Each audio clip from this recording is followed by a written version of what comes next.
Assalamualaikum warahmatullahi wabarakatuh. Perkenalkan, nama saya Silvi Jafreli dengan NIM 20231033 dari Prodi Pendidikan IPA.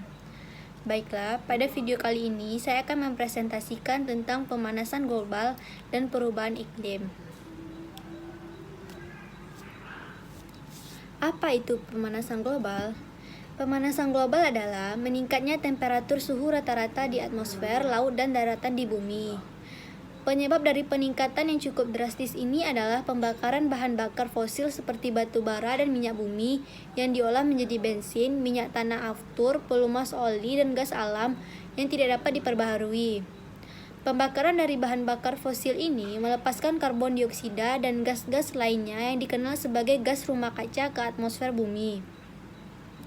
Ketika atmosfer semakin kaya akan gas-gas rumah kaca ini, ia semakin menjadi insulator yang menahan lebih banyak panas daripada matahari yang dipancarkan ke bumi. Dampak dari pemanasan global adalah yang pertama, melelehnya es di kutub utara dan kutub selatan. Salah satu efek dari pemanasan global yang bisa terlihat dengan jelas adalah dari melelehnya es yang berada pada kutub. Lembaran permukaan es yang ada pada kutub terus menghilang sejak akhir dari zaman es sekitar 11.700 tahun yang lalu. Pada penelitian tahun 2006 menunjukkan bahwa pemanasan global membuat permukaan es yang ada terus mengalami pengurangan secara drastis hingga 10-15 kali dari sebelumnya. Dampak yang kedua yaitu meningkatnya permukaan air laut. Seiring dengan semakin banyaknya permukaan es di kutub yang meleleh, maka akan menyebabkan terjadinya peningkatan permukaan air laut di dunia. Permukaan air laut saat ini sudah meningkat sekitar 8 inci sejak tahun 1870, dan tentunya angka tersebut akan terus meningkat pesat lagi. Dampak yang ketiga yaitu terjadinya gelombang panas. Seiring dengan meningkatnya suhu permukaan bumi, salah satu dampaknya adalah semakin sering terjadinya gelombang udara panas. Gelombang udara panas ini bisa membuat suhu suatu daerah akan meningkat secara drastis dan bisa membuat terjadinya kebakaran hutan. Dampak yang keempat yaitu rusaknya ekosistem laut. Ketika suhu air laut yang terus meningkat, maka hal itu akan berdampak buruk bagi ekosistem laut. Seluruh ekosistem laut mempunyai batasan suhu ideal untuk dapat hidup dan akan menjadi rusak apabila air laut mengalami kenaikan suhu. Terumbu karang juga akan terus menghilang karena tidak tahan dengan air laut yang semakin memanas. Kondisi ini akan semakin diperparah ketika karbon dioksida bereaksi dengan air laut dan merubah kadar pH dari air laut menjadi lebih asam. Proses meningkatnya kadar asam akan berpengaruh terhadap ekosistem yang ada pada laut. Dampak yang kelima yaitu sering terjadi banjir. Ketika iklim berubah, maka akan mengakibatkan frekuensi banjir yang semakin meningkat. Banjir tersebut juga biasanya disertai dengan kondisi cuaca yang ekstrim, seperti badai siklon yang dahsyat dan melanda dalam waktu yang singkat. Kondisi ini akan menyebabkan kerugian yang besar bagi seluruh warga yang terdampak banjir. Dampak yang keenam yaitu punahnya hewan di bumi. Tidak semua makhluk hidup mempunyai daya tahan yang sama.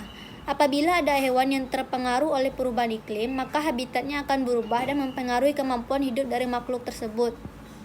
Dilansir dari Iberdrola, salah satu perusahaan energi global, pada tahun 2017 lalu, sudah tercatat terjadinya pengurangan spesies lumba-lumba sungai sebanyak 81% dikarenakan polusi air yang meningkat drastis sehingga banyak yang mati karena keracunan.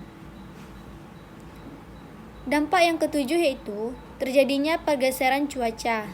Sejak tahun 2016 lalu, kondisi cuaca di dunia terus mengalami pergeseran.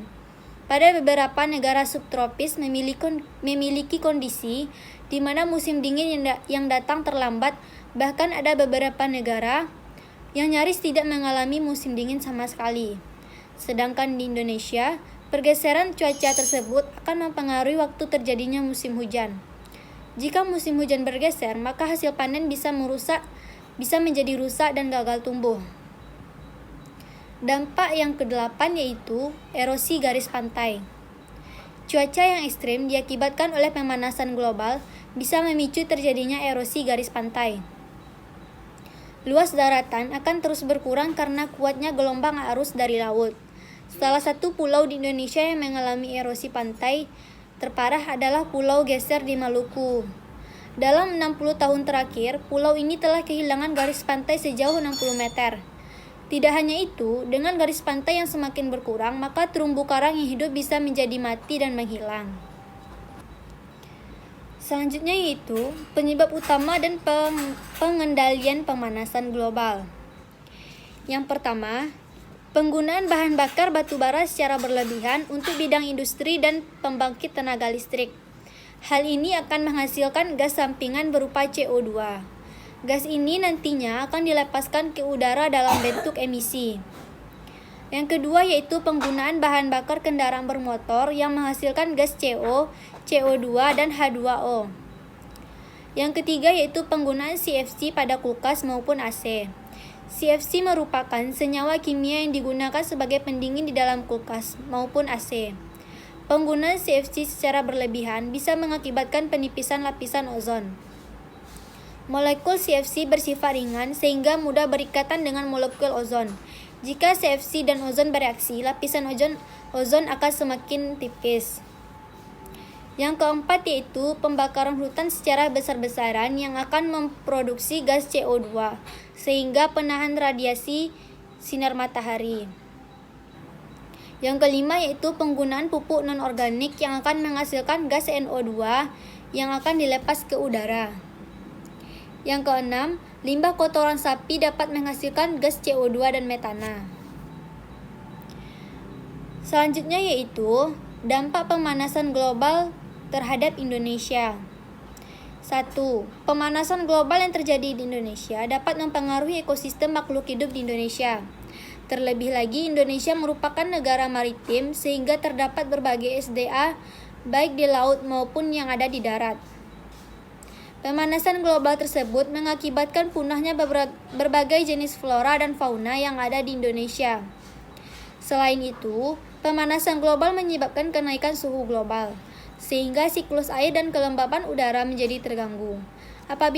Apabila siklus air yang ada terganggu, maka akan berdampak pada pertumbuhan tumbuhan sehingga menghambat laju produktivitas primer. 2. Para ilmuwan memprediksi bahwa tahun 2030, Indonesia akan kehilangan 2.000 pulau yang ada. Berdasarkan dari LSM Internasional, negara Indonesia terkena dampak dari adanya pemanasan global. 3.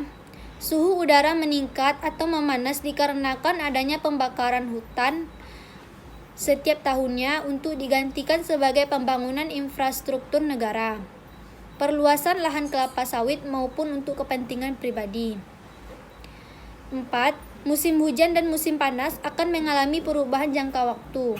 Hal tersebut sudah bisa dirasakan sekarang ini, di mana musim hujan dan musim panas terjadi tidak tepat pada waktunya. Selain itu, pada tahun 2030 mendatang, diprediksi bahwa temperatur udara di Indonesia akan meningkat hingga 0,8 derajat Celcius. Maka dari itu, apa langkah antisipasi yang kita lakukan agar tidak terjadi pemanasan global? Yang pertama yaitu mengurangi pemakaian energi listrik. Dengan melakukan ini, kita dapat mengurangi kebutuhan listrik di pembangkit tenaga listrik. 2. Yaitu mengurangi pemakaian plastik dari limbah yang tidak dapat didaur ulang. Agar kita tidak mencemari lautan, kita dapat mengganti kantong plastik dengan shopping bag. Ketiga yaitu mengurangi memakan daging sapi. Memang hal ini sangatlah sederhana, tapi hal ini dapat jauh menurunkan jejak karbon atau carbon footprints kita. Yang keempat, memakai kendaraan umum.